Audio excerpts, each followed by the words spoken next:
Ndarja tragjike nga jeta e Bujar Bukoshit ka sjellë, siç ndodhi rëndom në mjediset mediatike dhe politike, një ortek ngushëllimesh dhe statusesh kinse të dhimbshme. Doktor Bukoshi, një figurë qendrore e Kosovës përgjatë rezistencës në kohën e pushtimit nga Serbia, përpos kryeministri Ibrahim Rugova e më pas kundërshtari i tij, njëkohësisht mbështetësi i Sali Berishës, aktiv në ngjarje tragjike 97-98 dhe më pas perëndimi i tij politik pas çlirimit dhe pavarësisë së Kosovës. Pse Bujar Bukoshi ishte pas çlirimit një faktor politik më i vogël se sa një personazh i Big Brother Kosova? Pikërisht ky është një mister i madh që natyrisht me gjithë fjalët e mira që thuhen në ikje, ka edhe pjesë të gri të jetës së një personaliteti që në fakt duhet ishte, por nuk u bë. Doktor Bujari, njeriu që mund të kthehej në një ikon, qoftë për aktin e parë madhështor që ai kreu, zbulimin e ilmimit të fëmijëve nga uji kontaminuar prej pushtetit serb, Bujar Bukoshi është një nga personazhet e para që tregoi për botën detyrën e vërtetë të Serbisë ndaj shqiptarëve, atë logjik gjenocidiale që e ka praktikuar me një platformë me disa lëvizje të shkruara dhe spontane.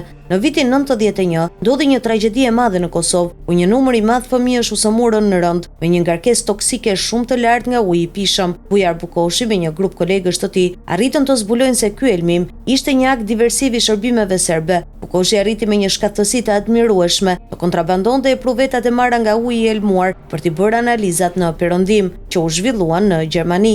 Analiza që nxorën se kemi të bëjmë me një lëndë të tmerrshme kimike me radioaktivitet të lehtë që degradon shpejt organizmin njerëzor. Kur Gjermania bëri analizat e elmimit të liderit tashmë të ndjerë të opozitës ruse, Alex Navalny, shumë shpejt më vonë arriti në përfundimin se elmi nuk ishte i panjohur, ishte përdorur në Kosovë në vitin 91. Pikpyetja është origjina e kësaj lënde, lindi në Beograd apo Moskë? Bujar Bukoshi ishte njeriu që i dha perëndimit një fakt të rënd se sa i rrezikshëm ishte regjimi i Miloševićit. Më pas Ibrahim Rugova e bën kryeministër, pasi ishte realisht numri 2 në LDK dhe sekretari i përgjithshëm i saj. Bukoshi e zhvendos qeverinë e tij në Gjermani, në vendin ku kishte studiuar doktoraturën, në vendin që po bëhej fuqia evropiane e shekullit, e cila arriti me 2-3 vendime të shkëputës nga Jugosllavia, Kroacinë dhe Sloveninë, si dhe të marrë më shumë se gjysmën e Bosnjës, me një influencë të fuqishme në Kosovë, Maqedoni të Veriut, Malë të Zi e më gjerë. Këtu nis realisht misteri i Bujar Bukoshit si kryeministër, i cili në vitin 96 përplaset me Ibrahim Rugovën duke u bërë radikal e më pas aleat me Sali Berishën për të larguar Rugovën.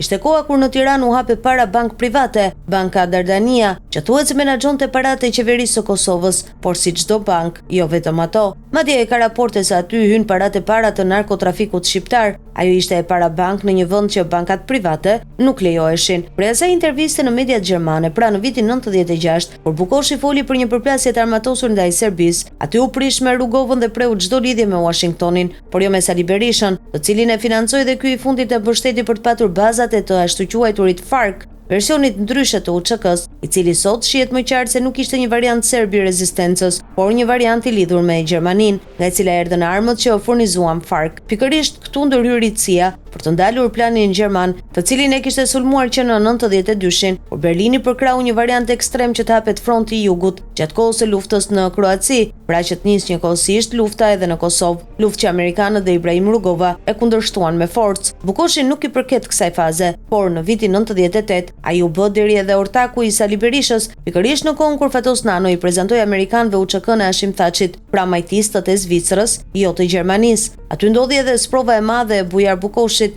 i cili krijoi profilin e tij në Shqipëri si një lloj Xhafer Deve i fund shekullit të 20, i cili urdhëroi ushtarët e tij të ndesheshin me shqiptar të tjerë. Në 14 shtatorin 98, sado që ka shpenzuar para, energji dhe vipa mediatik në Tiranë e Prishtinë, që i ka paguar me marka në ato kohë kur nuk kishte vlerë lekur shqiptar, Bujar Bukoshi e ka damkën e devës, edhe pse ndofta nuk i takon. Megjithatë, fakti është se doktori që zbuloi gjenocidin e tmerrshëm të Elmimit u harrua pas çlirimit të Kosovës, e harroi partia e tij, LDK, e harroi media e Kosovës. Ai u bë ministri njërës prej qeverive Thaçi vetëm si pasojë një pakti me Rugovën, i cili bëri një aleancë me Hashim Thaçin kur e arrestuan për trafik të vizave italiane, por vetëm kaq. Askush, as qarqe politike, akademike, ku me thënë të drejtën doktor Bujari ishte më lart se shumë njerëz me diploma që s'vlen një cent, nuk e pati në fokus këtë emër të rëndësishëm. Ky është një mister i cili nuk mund të mbulohet me fjalët e mira pas vdekjes. Bujar Bukoshi nuk është një emër çfarëdo që mund të mbulohet me shprehjen e thjesht ishte i mirë, na jep të marka sa i kërkonim. Kërkon një qasje realiste për te drithjeve, sepse ishte kryeministri i parë i Kosovës, por që është në të vërtetë enigma më e madhe politike e saj.